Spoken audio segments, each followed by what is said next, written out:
Let's start types of market. सबसे पहले आपको ये समझना होगा कि जो मार्केट स्ट्रक्चर है ये डिपेंड करता है ऑन द लेवल और we can say the forms of competition which is present in the economy और we can say which is present in a particular country.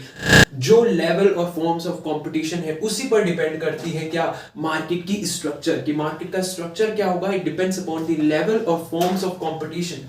ये आपको याद रखना है, ठीक है, कि मार्केट स्ट्रक्चर किस बात पर डिपेंड करता है, depends upon the level and forms of competition, and that is what we are going to study in types of market structure. We can say types of market. The first one that we are going to study today is perfect competition. सबसे पहले एक चीज मैं आपको realise कराना चाहता हूं कि there is nothing which is perfect in this universe. कोई भी चीज ऐसी नहीं है जो पूरी तरीके से परफेक्ट हो. No one is perfect. We all know that. We all are aware of this quote that we all are imperfectly perfect. We can say we all are imperfect. In some ways we are not perfect in any way. तो भाई ये perfect competition कहते तो है कि भाई वो उस तरीके का मार्केट स्ट्रक्चर है जो पूरी तरीके से परफेक्ट है, बट ऐसा नहीं हो सकता है. So definitely it's a theoretical aspect, it's a hypothetical aspect. कोई भी मार्केट परफेक्टली परफेक्ट नहीं हो सकती है. लेट्स अंडरस्टैंड कि भाई परफेक्ट कंपटीशन वाली मार्केट में क्या होता है. सो टाइप्स ऑफ मार्केट में सबसे पहला परफेक्ट कंपटीशन क्या होता है, let's understand. So in this type of, कुछ भी एक्स्ट्रा नहीं बढ़ा रहा हूं, जो भी मैंने यहाँ पर नोट्स लिखे हैं, नोट्स मिल भी जाएंगे कुछ दिनों बाद आपको टेलीग्राम चैनल पर, तो जरूरी है टेलीग्राम चैनल को भी ज्वाइन कर लीजिए. कुछ एक्स्ट्रा नहीं बढ़ा रहा हूं, जो भी लिखा है उसी को इजी तरीके से समझाने की कोशिश कर रहा हूं. So in this type of market structure, perfect competition, there are large number of buyers and sellers. The first thing that you need to remember कि भाई perfect competition में large number of buyers and sellers आपको देखने को मिलते हैं, यानी कि बहुत बड़ी संख्या आपको कहीं ना कहीं देखने को मिलती है बायर्स खरीदारों की और सेलर्स यानी कि जो खरीदने वाले हैं उनकी भी. So large number of buyers and sellers आपको देखने को मिलेंगे. तो large number of buyers and sellers देखने को मिलेंगे, काफी बड़ी संख्या देखने को मिलेगी आपको खरीदारों की और उनकी भी जो खरीदने वाले हैं. दूसरा पॉइंट कि भाई प्रोडक्ट्स यहाँ पर जो देखने को मिलते हैं दे आर जनरली होम्योजीनियस. तो यहाँ पर जो प्रोडक्ट आपको देखने को मिलेंगे वो क्या होंगे, होम्योजीनियस होंगे. Now what do you mean by homogeneous product? Homogeneous product वो होते हैं जिसमें कहीं ना कहीं एक दूसरे का सब्स्टिट्यूट बन जाए. या ये मत समझो, हम कह सकते हैं कि these are the goods which are either, लिख के भी आएगा आपके सामने, these are the goods which are either identical, जो लगभग सेम हो, यानी कि फिजिकली आइडेंटिकल हो, देखने में आइडेंटिकल हो, और एज व्यूड एज आइडेंटिकल, या कस्टमर जो है कहीं ना कहीं कंज्यूमर जो है वो उसमें डिफरेंशिएट ना कर पाए उन प्रोडक्ट में. So basically they are perfect substitute for each other. मेरे कहने का ये मतलब है कि भाई होम्योजेनियस प्रोडक्ट्स में आपके जैसे फॉर एग्जांपल टमाटर आप दिल्ली से लो, टमाटर आप मुंबई से लो, टमाटर टमाटर ही रहेगा. मस्टर्ड ऑयल आप दिल्ली से लो, मस्टर्ड ऑयल आप कानपुर से लो, मस्टर्ड ऑयल रहेगा. मस्टर्ड ऑयल आप एक मार्केट से लो या दूसरी मार्केट से लो, मस्टर्ड ऑयल तो नहीं बदलने वाला है. सो ये जिसमें कस्टमर या कंज्यूमर कहीं ना कहीं कोई डिफरेंशिएशन ना कर पाए, they are perfect substitutes for each other, उनको हम होम्योजीनियस प्रोडक्ट कहते हैं. जैसे वेजिटेबल्स हो गई, फ्रूट्स, ग्रेन्स, मेटल, ये सब होम्योजीनियस गुड्स हैं. क्यों? क्योंकि these are the goods which are either physically identical और is viewed as identical in the eyes of customers. ठीक है. सो वही बात हो गई कि भाई आलू यहां से लो वहां से लो, पर्पस सेम है. आलू का टेस्ट चेंज नहीं होने वाला है. ठीक है, आलू इज गोइंग टू बी आलू ओनली.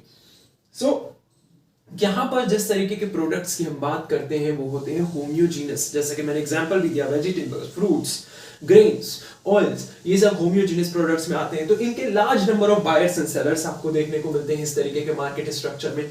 अगली बात ये कि there is one price that prevails in the market. अगली जो बात कही गई कि भाई पूरी की पूरी मार्केट में एक ही प्राइस चल रहा होता है, यानी कि अगर ऑयल, मस्टर्ड ऑयल मान लो 120 रुपए में बिक रहा है तो पूरी की पूरी मार्केट में वो 120 रुपए में ही बिकेगा. ये बात आपको याद रखनी कि भाई सिर्फ एक प्राइस है, वो ही चल रहा होता है मार्केट में, कहीं ना कहीं एग्जीक्यूट हो रहा होता है.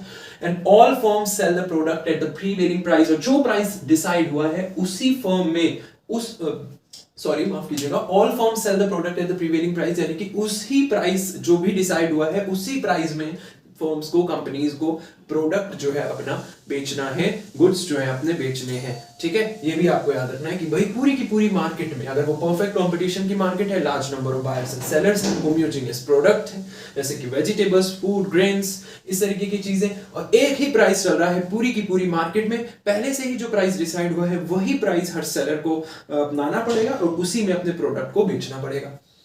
तो अब क्या है परफेक्ट कंपटीशन? भैया एक थ्योरिस्ट के हिसाब से क्या है परफेक्ट कंपटीशन वो भी देख लेते हैं।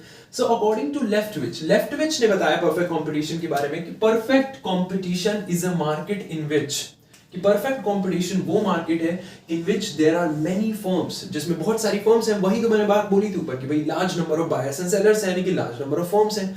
सो परफेक्ट कंपटीशन वो मार्केट है, लेफ्टविच ने कहा, जहां पर आपको कई सारी फर्म्स देखने को मिलेंगी which are selling identical product, जो कि एक ही तरीके के प्रोडक्ट को बेच रही हैं। यानी कि कहीं ना कहीं भाई आपको जो वेजिटेबल मार्केट में आप जाते हो तो वेजिटेबल मार्केट में आपको एक ही वेजिटेबल की, मतलब वेजिटेबल तो वही है लेकिन बहुत डिफरेंट शॉप्स देखने को मिलेंगे, डिफरेंट सेलर्स देखने को मिलेंगे, और बायर्स भी उस हिसाब से अपने सेलर्स को चूजते हैं अपने प्रेफरेंसेस के हिसाब से कि हमें कहां से लेना है, ठीक है, क्वालिटी के हिसाब से, और डिफरेंट चीजें उसमें शामिल होती है। तो डेफिनेटली वहां पर आपको different large number of sellers देखने को मिलते हैं जो कि आइडेंटिकल प्रोडक्ट ही सेल कर रहे होते हैं। भाई एक ही मार्केट में आपको 10-15 जगह आलू वाले दिख जाएंगे, टमाटर वाले दिख जाएंगे, ठीक है, इस तरीके से दिख जाएंगे लोग।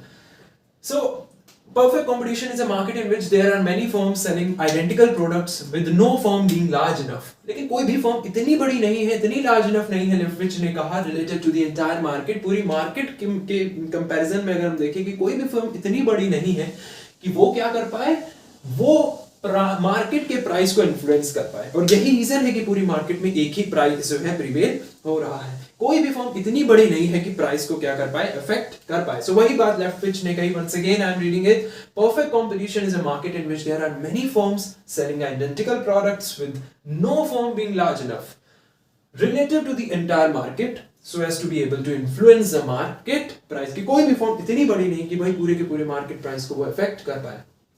अगली बात, आपने देखा होगा vegetable market, fruit market, grains market, जो भी ऑयल मार्केट, यहां पर आपको देखने को मिलता है कि भाई फ्री एंट्री और एग्जिट है, मन है लगाओ, नहीं मन है मत लगाओ, है ना, लोग आते हैं जाते हैं, लगा रहता है। So there is a free entry and exit. इस तरीके के कंपटीशन, परफेक्ट कंपटीशन वाली मार्केट में फ्री एंट्री और एग्जिट देखने को मिलती है from the market, that is there are no barriers. आप आइए, आपको करना है बिजनेस करिए, नहीं तो कोई दिक्कत नहीं, आप जाइए। So there is a free entry and exit, so there are no barriers we can से।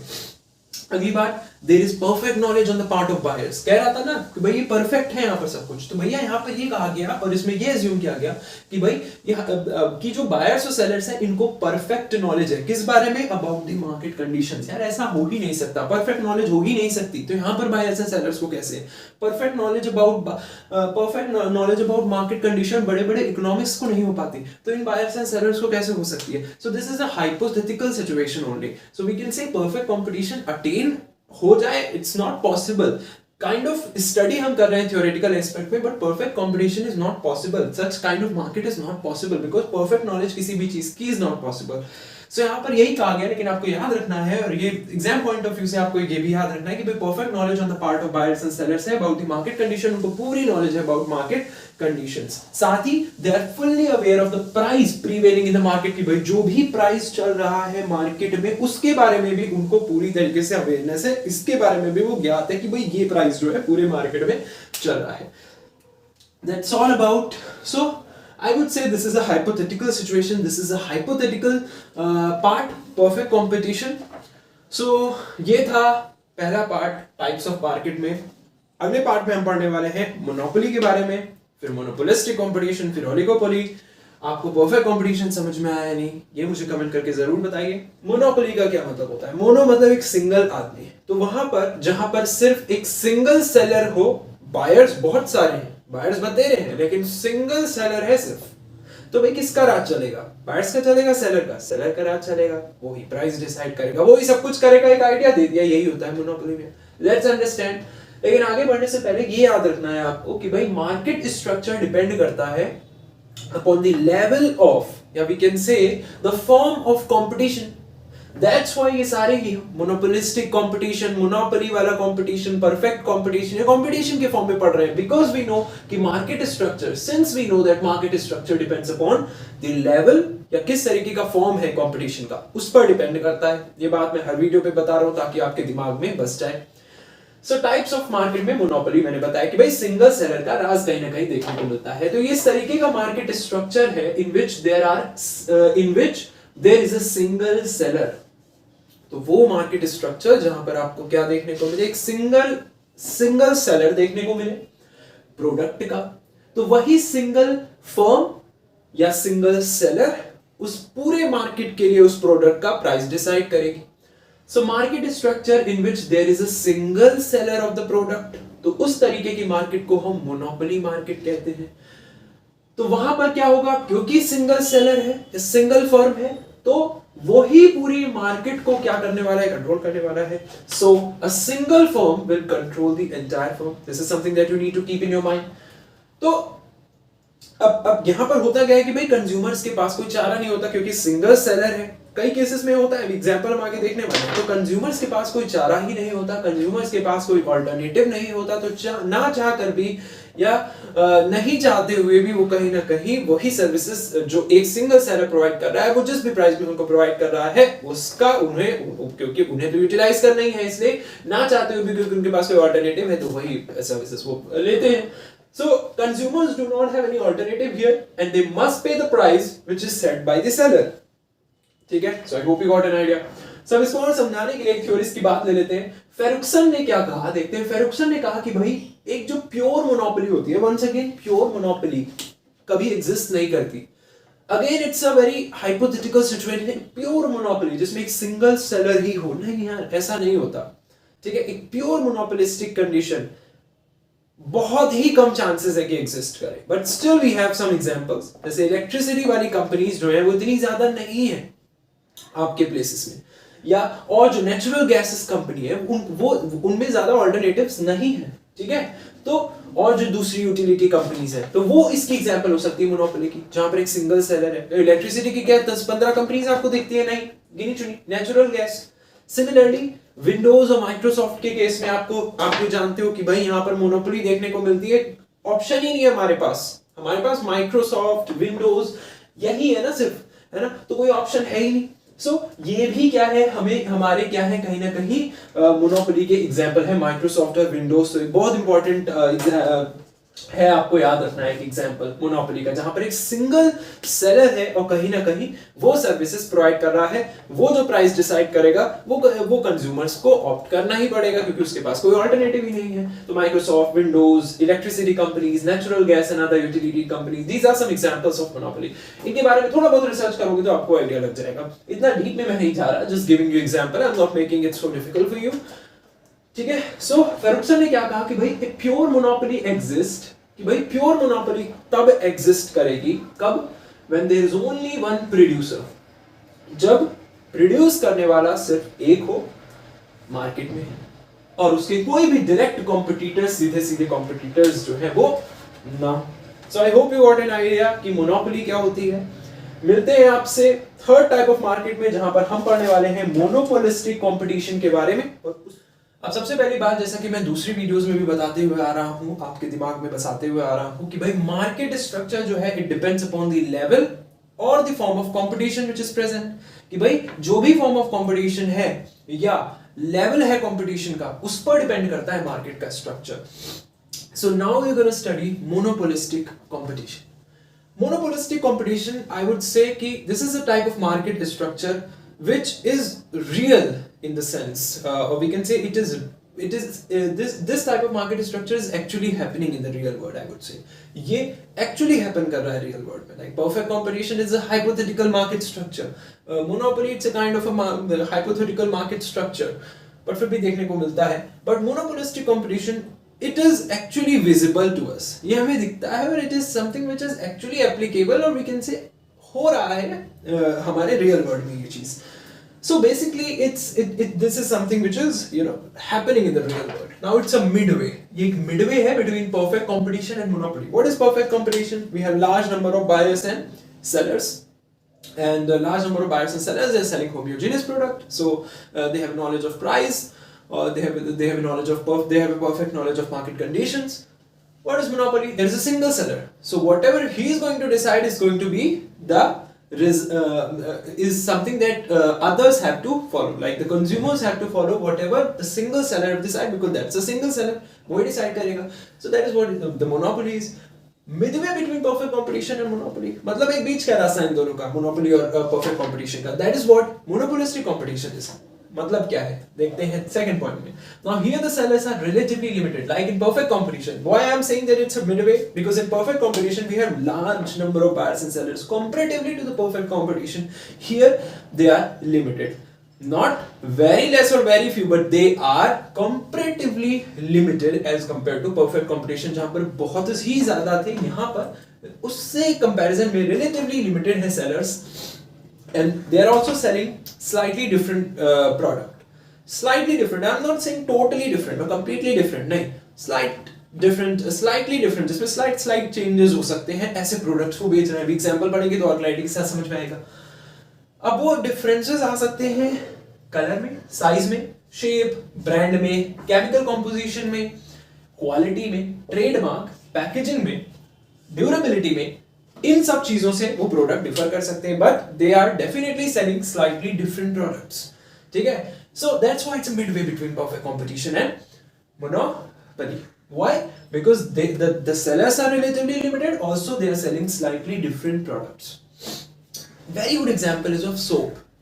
So यहाँ पर example में मैंने लिखा है firms producing different types of bathing soaps. You see soaps companies जो होती हैं, Liril हो गई, Lux हो गई, Lifebuoy हो गई, we have Dove, different companies are there. We have beers, but what is common in all of them? That these are very close substitutes. कि लक्स नहीं है भाई, बहुत ही ज्यादा रिजिड कुछ ही लोग होंगे कि भाई लक्स नहीं है चलो लाइफ बॉय दे दो, लाइफ बॉय नहीं है चलो ये दे दो, ये नहीं है तो ये दे दो, है ना. सो ये बहुत ही ज्यादा करीब वाले एकदम क्लोज सब्स्टिट्यूट्स हैं. So definitely they are slightly different, maybe they are different in color wise, maybe they are different, maybe they are different quality wise, maybe composition type, इसमें कुछ पड़ा है, इसमें कुछ पड़ा है, maybe packaging type, so something is different, है ना. So they are not totally same. Slight changes आपको, slight difference जो है वो देखने को मिलते हैं. So this type of market structure is monopolistic competition, जो कि एक midway between perfect competition and monopoly का, जहाँ पर relatively limited sellers हैं और slightly different products बेच रहे हैं. So मिलते हैं चौथे और आखिरी टाइप में, जहाँ पर हम ओलिगोपोली के बारे में पढ़ेंगे और समझेंगे कि भाई ओलिगोपोली में क्या होता है. Let's start चौथा टाइप, ओलिगोपोली. सबसे पहले तो ये अपने दिमाग में रखो कि भाई मार्केट स्ट्रक्चर डिपेंड करता है अपॉन द लेवल या we can say the form of competition. ठीक है, सो चौथा है ओलिगोपोली. ओलिगोपोली में क्या होता है, देखो here there are only a few sellers in the market. यहाँ पर सेलर्स जो होते हैं वो कुछ ही होते हैं, बहुत ज्यादा बेचने वाले, प्रोड्यूस करने वाले कहीं या ज्यादा फर्म्स नहीं हो सकती. फ्यू ही सेलर्स होते हैं, फ्यू ही फर्म्स होती हैं. Each seller controls a large part of demand, and the policies of every seller influence the price and output of industry as a whole. Now, every seller उसकी अलग-अलग policies होती हैं कुछ. तो हर seller जो है कहीं ना कहीं मार्केट के important part को, important aspect को हम कह सकते हैं, डिमांड के large part को वो कवर करता है. डिमांड यानी कि जो भी consumers की तरफ से आती है गुड्स के लिए. So each seller it controls a large part of demand, और हर seller की कुछ ना कुछ जो policies होती हैं वो एज अ होल पूरी इंडस्ट्री को इफेक्ट डालती हैं. सो वही यहाँ पर लिखा है कि भाई ओलिगोपोली में सबसे पहली बात तो फ्यू सेलर्स हैं, and each seller controls a large part of demand, और हर सेलर की कुछ पॉलिसीज होंगी जिससे कि इंडस्ट्री के आउटपुट पर या प्राइसिंग पर इफेक्ट पड़ेगा. एज अ होल जो प्राइस डिसाइड किया उस पर भी इफेक्ट पड़ेगा. ठीक है, according to the policies of the seller. Now new firms cannot enter the market. अच्छा, रिस्ट्रिक्शन है कहीं ना कहीं, न्यू फर्म्स एंटर नहीं कर पाती मार्केट में. क्यों? क्योंकि old firms have complete hold over the market condition. क्योंकि जो ऑलरेडी पुरानी फर्म्स है उनकी ऑलरेडी इतनी पैठ जमी हुई है, हम कह सकते हैं, they have a hold over the market conditions already. And firms are also reluctant to leave, और साथ ही लीव करने में भी उनको लगता है कि भाई लीव भी ना करे, क्योंकि ऑलरेडी उन्होंने इतनी ज्यादा इन्वेस्टमेंट कर रखी है. कोल्ड ड्रिंक्स की एग्जांपल हम दे सकते हैं, दो ही कंपनीज जो है वो अपनी पैठ जमाए हुए हैं, ज्यादा कंपनीज जो है वहां पर नहीं आ पाती सॉफ्ट ड्रिंक के केसेस में. ठीक है, क्यों? क्योंकि कह सकते हैं they already have the complete hold over the market conditions, और लीव भी नहीं कर पाती वो, क्यों? क्योंकि they are reluctant to leave as because of huge investments made by them. ठीक है, और लीव करेंगे भी नहीं, प्रॉफिट, उनका प्रॉफिट बहुत है। लेकिन कुछ फर्म्स के केसेस में बता रहा हूँ कि वो लीव भी नहीं कर सकती, क्यों? क्योंकि भैया ह्यूज इन्वेस्टमेंट्स करी है उन्होंने उस कंपनी के लिए, उस फर्म के लिए। सो ये इस तरीके की चीज मार्केट कंडीशन ओलिगोपोली में देखती है। इसका बहुत बढ़िया एग्जांपल है कंप्यूटर टेक्नोलॉजी इंडस्ट्री का। अब कंप्यूटर टेक्नोलॉजी की इंडस्ट्री में दो ऐसे लीडर्स हैं जो कि ग्लोबल लीडर्स और ग्लोबली डोमिनेट कर रहे हैं। वो कौन है आप समझ गए होंगे, कौन है वो? एप्पल और माइक्रोसॉफ्ट। तो ये दो ऐसे ग्लोबल लीडर्स हैं जो कि क्या कर रहे हैं, कहीं ना कहीं लीड कर रहे हैं, ग्लोबली डोमिनेट कर रहे हैं। ये दो लीडर्स कंप्यूटर टेक्नोलॉजी इंडस्ट्री के, चाहे वो एप्पल हो या माइक्रोसॉफ्ट हो। सो आई होप यू अंडरस्टैंड कि भाई ओलिगोपोली में क्या होता है। अगर आपको समझ में आया है और ये पूरी टॉपिक जो मैं कराते हुए आ रहा था 1 2 3 4 टाइप्स ऑफ मार्केट स्ट्रक्चर समझ में आया है, तो कमेंट करके मुझे जरूर बताएं। अपना प्यार देते रहे, अपने बेस्ट फ्रेंड से शेयर करें। Keep supporting, thank you, take care.